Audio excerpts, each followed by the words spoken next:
Você sabe do projeto que Deus tem a respeito da sua vida? Qual é a vontade de Deus para a sua existência? Qual é a vontade do Senhor para que você possa estar no centro do querer da vontade de Deus? Eu acredito que grande parte das pessoas não saibam, não entendam e não compreendam muitas vezes a chamada de Deus. Não entendam o que Deus quer para elas.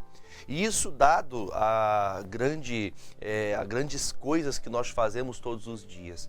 Tantas atividades, são correrias para lá, para cá, são tantas coisas que nós fazemos que nós nem talvez se atentamos a compreender se estamos fazendo o que o Senhor quer que eu faça.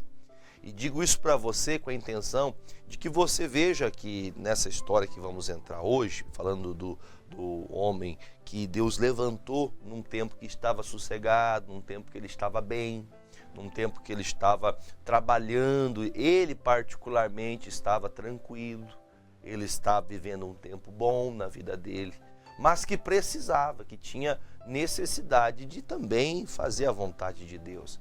Há muitas pessoas, muitos relatos bíblicos que nós conseguimos ver que Deus tinha projetos acerca dessas pessoas. E eu digo para você que todos nós, não há uma pessoa nesta vida, não há um ser humano que tenha nascido nesta vida que Deus não tenha um projeto sobre a vida dela, inclusive você. Deus tem um projeto sobre a sua vida. E vou dizer para você, enquanto você relutar, enquanto você estiver distante da vontade, do querer de Deus, você vai muitas vezes vivendo sem prazer. Você vai vivendo sem foco, sem rumo. Você não tem aquela motivação de você fazer as coisas porque você está fazendo algo que Deus não chamou você para fazer. Você está fazendo algo que talvez é mais cômodo, é mais fácil. Talvez para você agir dessa maneira é mais tranquilo. Mas olha o que diz aqui, vamos começar aqui a leitura e você vai entendendo melhor. O capítulo 1 diz assim, Neemias, capítulo 1, versículo 1, pretendo ir até o versículo 11. As palavras de Neemias, filho de Acalias, e sucedeu no mês de Quisleu, no ano 20º, estando em Suzã, a fortaleza, que veio Hanani, um de meus irmãos, ele e alguns de Judá, e perguntei-lhes pelos judeus que escaparam e que restaram do cativeiro acerca de Jerusalém. E disseram-me, os restantes que não foram levados para o cativeiro lá na província estão em grande miséria e desprezo, e o muro de Jerusalém está fendido e as suas portas queimadas a fogo. E sucedeu que ouvindo eu estas palavras, assentei-me, chorei e lamentei por alguns dias e estive jejuando, orando perante Deus, o Deus dos céus. Neemias recebe então, no palácio, ele recebe o seu irmão, o Hanani. E ele vem trazendo notícias. E as notícias não eram agradáveis. Esses dias eram dias em que Israel estava vivendo na Babilônia. Eles estavam exilados na Babilônia, eles estavam perdidos. É mais ou menos quando nós olhamos um familiar, alguém que nós amamos, um conhecido nosso, que está perdido num mundo de drogas, de bebidas, uma pessoa que está perdida em si mesma. Tem pessoas que estão perdidas em si mesma, que ela não consegue ter mais sequer uma conversa com as pessoas. Ela está tão abalada, ela está tão moralmente destruída que ela não consegue sequer ter um ambiente de uma conversa com alguém. E há pessoas que estão assim, vivendo escravas do diabo, estão escravizadas. E quando elas tentam recomeçar, elas voltando da Babilônia, chegando em Jerusalém, na sua terra natal, eles encontram tudo destruído. Tudo que estava construído, tudo os muros destruídos, todos os montões de pedra estão montados, estão ali destruídos em Jerusalém. Às vezes, para uma pessoa recomeçar algo, ela vai encontrar situações assim, destruída. Ela vai chegar num ambiente em que ela pensa, não, agora vai ser o recomeço. E ela chega para recomeçar, mas ela vê que para recomeçar, ela vai ter que mover muitas pedras e pedras que estavam ali amontoadas. Que é muitos casos que acontecem com pessoas que às vezes estão amontoando problemas. Elas vão juntando a vida toda muitas coisas ruins, até ela conseguir resolver o tratamento que ela tinha com outras pessoas. Ela tratava mal, desprezava. Muitas pessoas não vão muito com a cara dela. É difícil você recomeçar. E quando o Neemias escuta essas palavras, sabendo que está tudo destruído, o povo passou 70 anos exilado. Quer dizer, o povo de Deus estava já há muito tempo longe de casa, longe do povo, longe de congregar e estar junto de Deus. Agora, quando eles têm essa vontade, esse desejo de começar a buscar a Deus, eles encontram este cenário caótico, tudo destruído, as portas pegando fogo, tudo que tinha em Jerusalém estava destruído. O cenário era um cenário de um vendaval, passou um tufão ali que derrubou tudo que tinha construído em Jerusalém. E essas palavras, quando vieram ao Neemias, porque uma coisa é você encontrar alguém que você ama e ela te fala, olha, lá em casa está bem, as crianças estão assim, assado. É uma alegria encontrar familiares, falar como estão as coisas. Mas este encontro de Neemias com alguém que ele amava trouxe uma tristeza para ele. No entanto, que quando ele escuta essas palavras, ele se entristeceu. A Bíblia fala que ele começou a chorar, porque imagine o desespero de saber que quem você ama não tem um lugar sequer para poder se abrigar. Não tem um local mínimo de respeito, vivendo uma miséria, uma profunda lástima na sua vida. Agora, o Neemias começa a chorar. E o que me chama a atenção é, ele chora porque ele tem sentimento. É normal, o nosso sentimento, ele vai falar mais alto, nós vamos sentir a dor do nosso irmão, vamos sentir a dor daqueles que estão do nosso lado. Mas o que me chama a atenção é que ele se entristeceu. Mas a primeira coisa que ele começou a fazer foi buscar a Deus.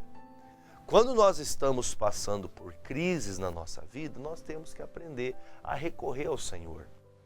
A Bíblia fala, Jesus ensinando a oração do Pai Nosso, ele falou assim, ó, livra-nos do mal. Existem batalhas que nós não temos que gastar energia, não temos que gastar tempo para ir até elas. Porque existem coisas da nossa vida que se nós tentar resolvermos com as nossas mãos, nós não vamos conseguir. Então Neemias, sabendo que não tem o que fazer, sabendo que não tem como ajudar, porque Neemias era um copeiro do rei, ele estava num palácio real, ele estava muito, muito bem, pensando na vida pessoal dele. Ele estava bem. Mas ao saber que os seus familiares, que seu povo estava destruído, ele se entristeceu. E é o que às vezes nós temos que ter esse sentimento. Quando falamos de cristãos em vários lugares do mundo que são mortos por declararem a fé em Jesus. Quantos cristãos, quantas famílias são mortas em praça pública, ateadas fogo por declararem que são cristãos. Veja que coisa estranha a gente consegue enxergar de uma pessoa que tem toda a liberdade para buscar a Deus e não busca. E quem não tem essa liberdade está buscando até mesmo a ponto de perder a vida para poder ter acesso à palavra de Deus, para ter acesso a poder cultuar ao Senhor Deus. Às vezes, isso nos faz a gente olhar para o cenário de muitos cristãos que dizem andar com Deus, mas não percebem que elas não precisam pagar nada, não pagam preço algum para poder receber a palavra de Deus. E já outras pessoas pagam com a vida. Famílias são destruídas. Por que você acha que nós trabalhamos tanto com a evangelização? Por que você acha que esse ministério ao qual nós pertencemos, segundo o que Jesus disse, ide e pregai o evangelho a toda criatura? Por que nos esforçamos tanto? Porque estas pessoas estão como esse cenário que Neemias está recebendo. Está tudo destruído. Uma vida sem Jesus, uma vida sem o evangelho, uma vida sem a palavra de Deus, é uma vida destruída. É uma vida vazia, sem fundamento, sem base, sem conhecimento de Deus. Então Neemias, ele precisou orar a Deus.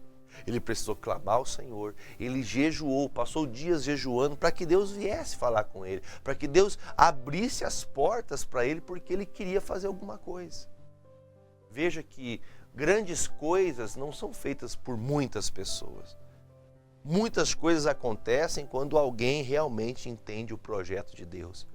Porque nesse momento o Neemias está de mãos atadas, ele não tem o que fazer, a coisa está realmente difícil. Não temos a expectativa e nem esperança nenhuma, mas Neemias está orando. E em Lucas capítulo 18, o versículo é o versículo 1, põe na tela para mim, por favor. Lucas 18, versículo de número 1, diz assim, que nós temos que aprender. Jesus contou uma parábola dizendo, nessa parábola ele fala o dever de orar sempre e nunca, jamais desfalecer. Nós temos que aprender que quando nós começamos a buscar a Deus, por mais que seja distante aquele milagre que nós precisamos, a qual almejamos, nós não podemos desanimar. Nós não podemos começar desanimados. Nós não podemos começar desfalecidos. Nisso você percebe que quando Neemias começa a orar, ele passa alguns dias em oração. Ele passa um período da vida dele que ele está clamando. Deus, me dá uma direção. Me mostra o que eu tenho que fazer. Fala comigo, Senhor. Me dá aqui uma ferramenta, me dá aqui uma estrutura, pelo menos para poder engolir isso aqui. Porque eu não estou suportando saber que os meus irmãos estão num sofrimento tão grande. Meus irmãos não têm uma cama para dormir. Eles não têm sequer um lar. Deus me ajuda. Quando você resolve buscar a Deus, quando você resolve realmente aplicar seu coração no Senhor, Deus vai apresentar um projeto para você. Deus vai dar para você uma direção. Olha como que Deus fez para dar uma direção para Neemias. O versículo agora é o versículo 5. E disse, Senhor, Deus dos céus, Deus grande e terrível, que guardas o conserto e a benignidade para com aqueles que te amam e guardam os teus mandamentos. Veja que Neemias fala com Deus conhecendo a Deus. Ele sabe quem é Deus. E ele chega com autoridade. Estejam, pois, atentos os teus ouvidos e os teus olhos abertos para ouvires a oração do teu servo, que eu hoje faço perante ti, de dia e de noite, pelos filhos de Israel, os teus servos. E faço confissão pelos pecados dos filhos de Israel, que pecamos contra ti. Também eu e a casa de meu pai pecamos. Chega o momento da oração de Neemias, que ele engrandece o Senhor e fala, Senhor, eu sei que o povo do Senhor, eu sei que meus pais, ele fala de todo aquele que veio antes dele, que pecaram, que procuraram adorar bezerros de ouro, que foram atrás das idolatrias, que desprezaram a Deus. O Neemias fala, Senhor, eu sei que a casa de meu pai, o meu povo pecou contra o Senhor. Veja que chega um momento que Neemias, ele entende o porquê está acontecendo aquilo. Tudo aquilo está acontecendo com ele devido a eles terem deixado de andar com Deus. Eles deixaram a fidelidade da palavra. Eles deixaram de ser fiéis a Deus.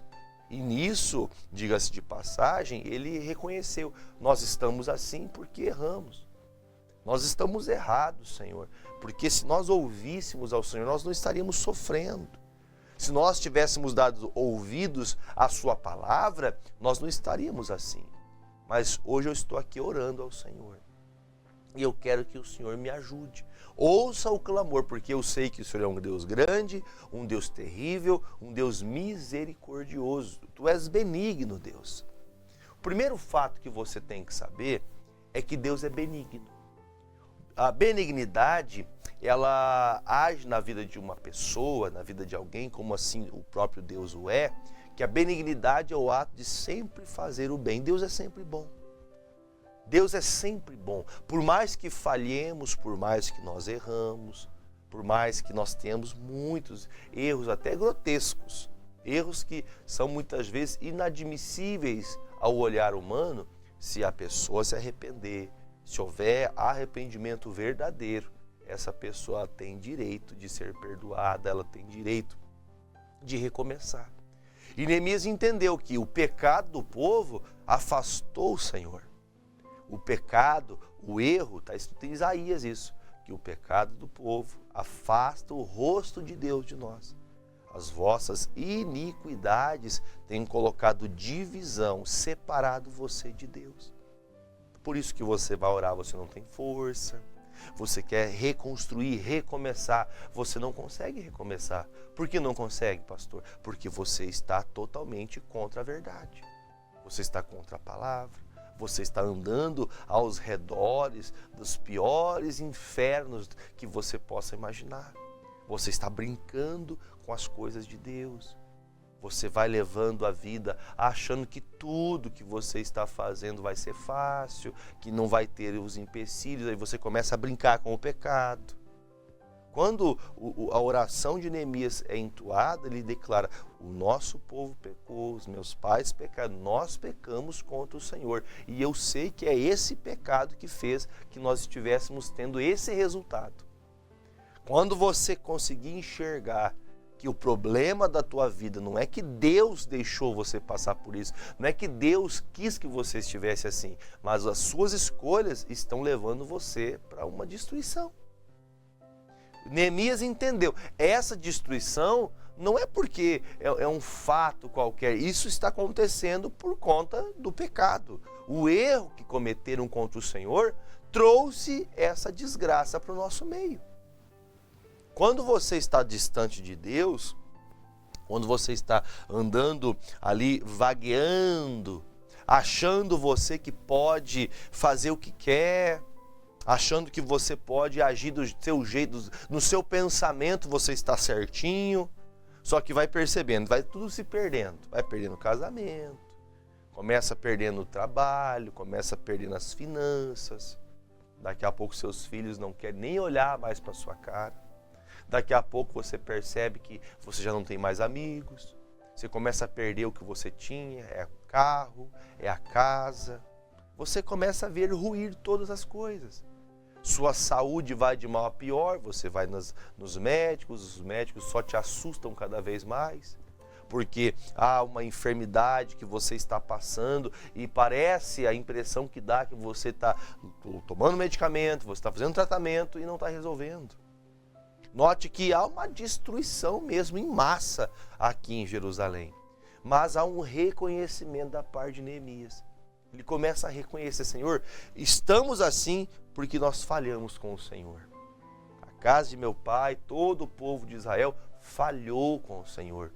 Erraram com o Senhor. Mas eu estou aqui. E eu estou disposto a lutar para reverter essa situação. Eu acho que não deve ser tão fácil se posicionar, até mesmo quando você assume erros alheios. Porque muitas vezes, dentro de uma casa, por exemplo, de uma família, para retomar as coisas, para refazer uma vida, um casamento, uma família, alguém tem que tomar uma postura. Você quer uma transformação na tua casa, mas você não baixa a guarda, você não está disposto a lutar, você, irmã, que está me assistindo agora, você não está disposta a lutar pelo seu marido, você não está disposta a lutar pelos seus filhos. Ah, pastor, para mim eu já cansei, pastor. O que Jesus disse para a gente? Nunca desfaleça, nunca desanima, nunca olhe para trás achando que porque passou o tempo já não tem mais o que fazer. Veja o que Neemias está dizendo. Senhor, eu sei que falhamos, eu sei que nós erramos e é por isso que eu estou diante de Ti. Alguém da tua casa, você que me assiste agora, você que me acompanha agora, essa pessoa, a pessoa de Neemias, tem que ser como você vai ser a partir de hoje. A partir de hoje, você vai se posicionar, você vai orar, você vai clamar a Deus, você vai jejuar, você vai dedicar-se a Deus, para que Deus possa enviar um projeto para você. O que é o projeto? É a palavra. Deus vai dar uma palavra para você. Deus vai dar uma direção para você compreender como você vai sair dessa situação. Você está, como diz o ditado, como um barata tonta, não sabe para onde vai. Para lá, para cá, para lá, para cá. E tudo que você está aprendendo da palavra não está retendo o seu coração. Por quê? Porque você não ainda assumiu o erro. Versículo de número 7. Aí diz: de todos se corrompemos contra ti e não guardamos os mandamentos, nem os estatutos, nem os juízos que ordenastes a Moisés, o teu servo. Lembra-te, pois, da palavra que ordenaste a Moisés, teu servo, dizendo: vós transgredireis e eu vos espalharei entre os povos. Eles tinham uma palavra, ou seja, eles tinham o projeto de Deus. A vontade de Deus para que o povo de Israel eles cumprissem estava descrito na palavra. Moisés havia trazido o recado de Deus e falado: olha, se vocês não transgredirem, vocês vão ter união, vocês vão ser abençoados. Lembra da terra que emana leite e mel? Vocês vão estar numa terra gorda, uma terra forte, uma terra produtiva. Vocês vão estar livres dos inimigos. Os inimigos não romperão contra vocês. Mas se vocês transgredirem esta palavra, aí ele fala: se vocês transgredirem, vocês se espalharão. Vocês vão ficar divididos. Vocês ficarão sozinhos. Eu não mais guardarei e não pouparei mais vocês. Então veja que o Neemias se apresenta a Deus. Ele ora, passa dias de oração, passa dias clamando a Deus, passa dias jejuando. Ele reconhece o pecado do povo e ele também sabe o que a palavra de Deus testifica. Guarde uma coisa no seu coração: Deus nunca vai estar contra a palavra dele. Deus nunca agirá fora da palavra. Ah, mas eu acho que Deus... Não, eu acho que Deus faz, não. Deus só age por meio da sua palavra. Se a palavra dele testifica e ele cumpre tudo que está testificado, não há uma palavra que fique vazia. Não há uma palavra que seja lançada ao vento. Deus falou: olha, se vocês transgredirem, vocês vão se espalhar. Versículo de número 9 diz assim: e vós vos convertereis a mim e guardareis os meus mandamentos e os fareis, então ainda que os vossos rejeitados estejam no cabo do céu, e de lá juntarei e os trarei ao lugar que tenho escolhido para ali fazer habitar o meu nome. Então, por mais que eles estejam perdidos, se vocês se converterem, isso Neemias está orando a Deus. Pai, sua palavra diz que se nós nos convertêssemos, o Senhor nos traria novamente para a tua vontade, nos traria novamente a união. Então veja a importância de você estar na vontade de Deus, em obediência à palavra. Versículo 10: estes ainda são teus servos, e o teu povo, o que resgataste com a tua grande força e com a tua forte mão. Então ele fala: olha, Senhor, o Senhor trouxe de volta. O Senhor resgatou os meus irmãos que estavam na Babilônia. Deus é bom. Deus havia falado pelo Jeremias que seriam 70 anos deste exílio. Passou os 70 anos, Deus permitiu que o povo voltasse para a sua terra.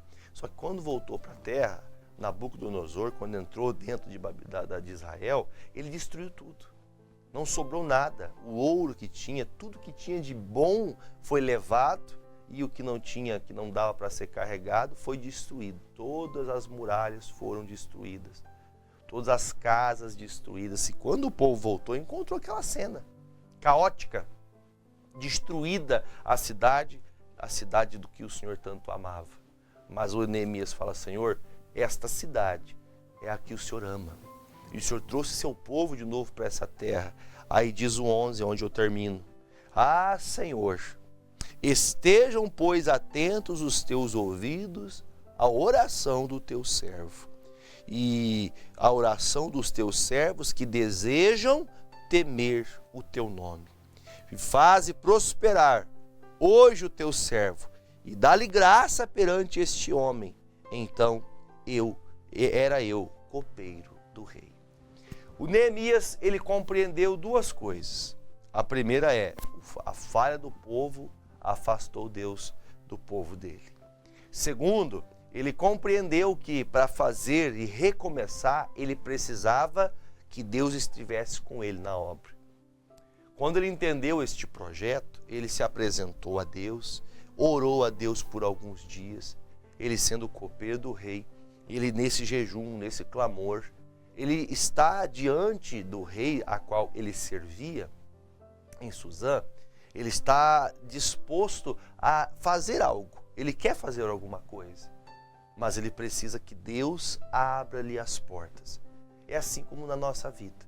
Tem coisas que nós queremos fazer, temos vontade de mudar, mas nós precisamos de portas das quais sozinhos nós não conseguimos abrir.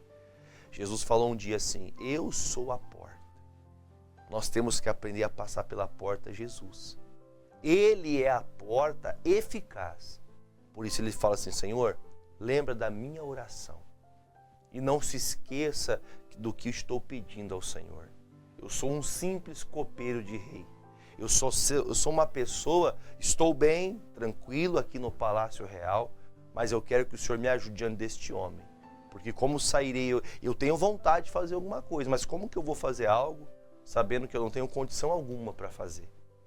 Direta ou indiretamente, ele está pedindo a Deus recursos, condições, tempo, força e uma direção do que fazer. Neemias entendeu que se Deus desse a ele a condição, ele poderia mudar a situação. Vamos trazer isso aqui para a nossa vida? Se você pedir a Deus uma direção, se você estiver diante de Deus em oração, em clamor, em busca sincera e verdadeira, Deus, ele vai abrir uma porta onde você acha que não tem como existir porta. Onde você pensa, não tem o que fazer, Deus prepara condições para você cumprir a vontade de Deus, para que toda a sua família seja abençoada. Agora, como que isso vai acontecer, pastor? Eu preciso fazer o que Neemias fez: orar, jejuar, buscar a Deus cada vez mais, aprender mais de Deus, porque enquanto Neemias está chorando diante de Deus, orando diante de Deus, o povo está sofrendo. Então, enquanto você está buscando a Deus, por mais difícil que seja o cenário que ainda continue diante dos seus olhos, você precisa tomar uma decisão. E essa decisão, ela não está envolvendo pessoas, ela envolve você e Deus. Você precisa buscar. Sair do comodismo. Você está aceitando a situação. Ah, pastor, eu já fui de muita oração, já fui muitas vezes para a igreja, já fui uma pessoa que estive congregando, já fiz tantas coisas na obra, me afastei, me desviei, me deixei levar. Volte para Jesus o quanto antes. Volte para Jesus. Volte para a casa de Deus. Volte a buscar. E Deus vai te dar uma direção infalível. Você vai se levantar, você vai se posicionar e Deus vai abrir portas as quais você nunca imaginou que Deus poderia fazer por você, transformando sua vida. Deus vai prosperar. Ele pediu: Deus, eu quero prosperar. Prosperar é ter condições. Prosperar é você ter portas abertas onde não existiam portas. Você vê Deus operando onde talvez aos seus olhos não havia o que fazer. Deus está prosperando Neemias, porque Neemias está buscando a Deus. E se você buscar a Deus, Deus também te fará prosperar. Deus também fará que a sua vida tenha condição de ajudar, fortalecer aqueles que estão próximos a você. Então, se levante, vá para a igreja, procure aprender mais, ore mais, jejue, clame a Deus e Deus vai mudar esse cativeiro e vai trazer condições para que aquilo que era impossível para você torne-se possível em Cristo Jesus. Amém? Vamos fazer uma oração, gente? Vamos pegar aqui o nosso copo com água. Eu quero apresentar, assim como Neemias, eu quero apresentar a sua vida. Eu não sei qual é a situação real que você está passando. Não sei qual é o tamanho do aperto que você está passando, mas eu sei que se a gente buscar a Deus, Deus pode reverter essa situação. Deus pode dar condição de você restaurar o que está perdido na tua vida. Então, vamos orar agora. Pai querido e amado, em nome de Jesus, eu me apresento ao Senhor, como sempre tenho feito, com fé, pedindo ao Senhor que Tu consagre estas águas, para que todas aquelas pessoas que estão enfermas, estão hospitalizadas, pessoas que estão sofrendo terrivelmente com dores, pessoas que sentem dores dia e noite, pessoas como o seu Vicente, que mandou aquela mensagem às 6 da manhã, pastor, os médicos querem fazer uma cirurgia, mas eu não quero passar por essa cirurgia. Jesus, passa agora com a tua mão poderosa na bexiga deste homem e cura, meu Deus, completamente, arrancando toda infecção, arrancando toda enfermidade. Passa agora, Jesus, nesta pessoa que está já marcado uma cirurgia, porque já fizeram todo tipo de tratamento e não teve o que ser feito. Jesus, para o Senhor nada é impossível. Então passa agora, Pai, colocando a tua mão, tirando, meu Pai, essa úlcera, esta gastrite estomacal que está promovendo nessa pessoa, que ela sente dores, tudo que ela come ela passa mal, ela sente ânsias de vômito, ela tem vontade até mesmo de o tempo todo fugir da cozinha, ela não fica nem perto de quem está comendo, porque ela sente até náuseas ao ver alimento. Ela está emagrecendo, está cada vez mais fraca, está cada vez mais debilitada, mas eu estou aqui pedindo ao Senhor que nestas águas as quais essas pessoas beberão, a qual esta pessoa especificamente que está com este mal, essa gastrite, quando ela beber desta água, Pai, que seja como um bálsamo, seja como um remédio, que quando ela beber desta água, ela seja livre dessa enfermidade, ela seja curada completamente. Quando passar desta água, ó Deus, que vier ao sistema digestivo, que essa pessoa, meu Pai, tiver contato com esta água consagrada, ela vai ser curada completamente. E isso eu determino no nome de Jesus, que os demônios, que todas as enfermidades que se levantaram nessa vida caiam por terra, batam em retirada e não voltem mais, em nome de Jesus. E se você crê, beba comigo desta água, em nome de Jesus.